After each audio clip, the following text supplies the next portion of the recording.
Hello viewers and welcome back to an all new episode of MLB 13 Road to the Show with our closing pitcher Gus Farmer. Another quick episode for you guys, nothing too exciting, but within the next few episodes things are definitely going to pick up, so stick around and you'll enjoy it.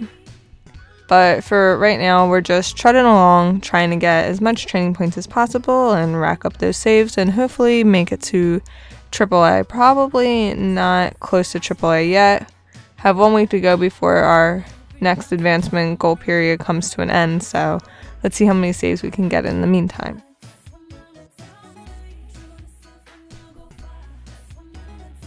And as you can tell, our team, we're winning a lot of games. We're definitely doing pretty well, but we're simming a lot too, which means not really much of a need for a closer right now at this point. Finally get an opportunity to save against the Indians minor league team.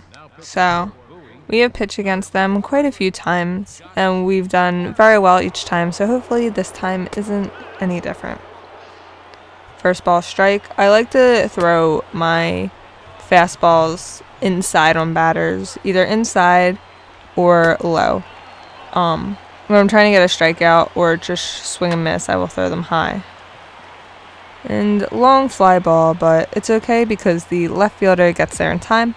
Anyway, to reiterate my point, throw the ball low or inside will usually do the job, and high for a strikeout, but never a breaking ball high. That would be bad.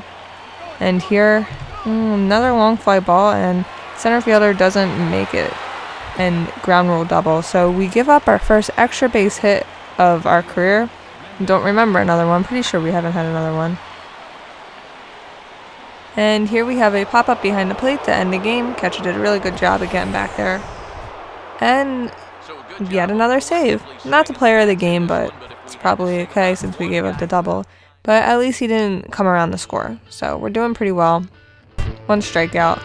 And getting our training points. 2 days left before the end of the advancement goal period, so we'll probably end it. And we do. It doesn't look like we moved up, so of course we can't check our messages to see why, because we have a training session. Knockout training session. We're doing fine on those, so of course I'll skip it and show you where our training points went in. And we get quite a bit of points into our cutter and our four-seamer, which is good. We don't get a lot of points into the curve, but that's okay because we don't use it that much anyway. So their message is basically yet another excuse. They don't have the room or they won't want to make the room, so they tell us, yeah, you're doing well, but not today. So it's okay. We'll make it there eventually.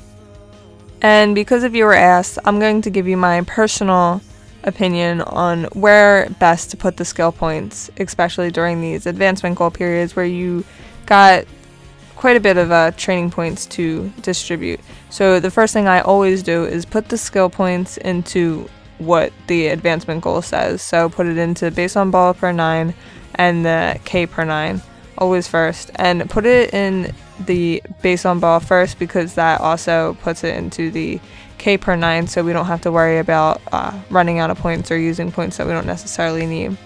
So now that we met the goals, always put it into control. Get your pitches controls basically even. I have my four-seamers higher than the rest of them because I use it the most and can only put enough points into my cutter because I always leave an extra 200 points just in case I don't get enough save opportunities during the next advancement goal period.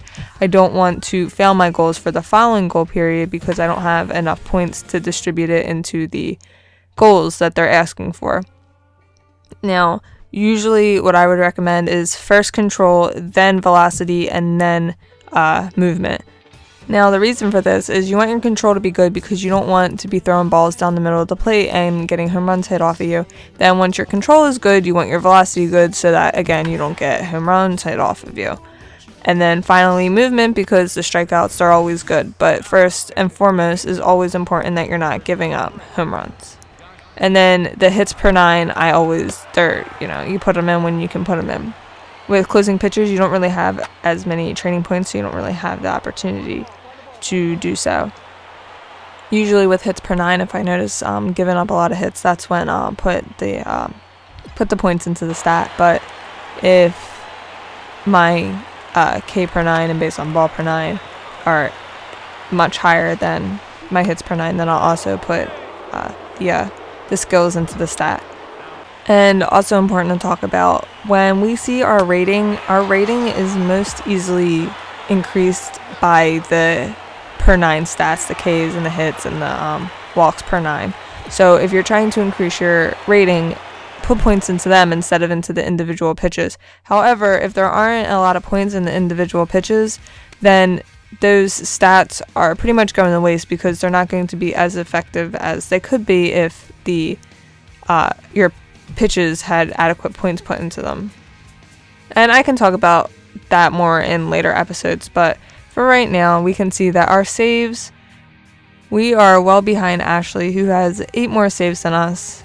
Not necessarily our fault, we're not given the opportunities. We haven't blown any saves yet, but still, we're probably not going to make it to number 1 anytime soon. So next episode, we will continue to attempt not to blow any saves and maybe probably not make it to AAA. So thanks for watching and have a good day.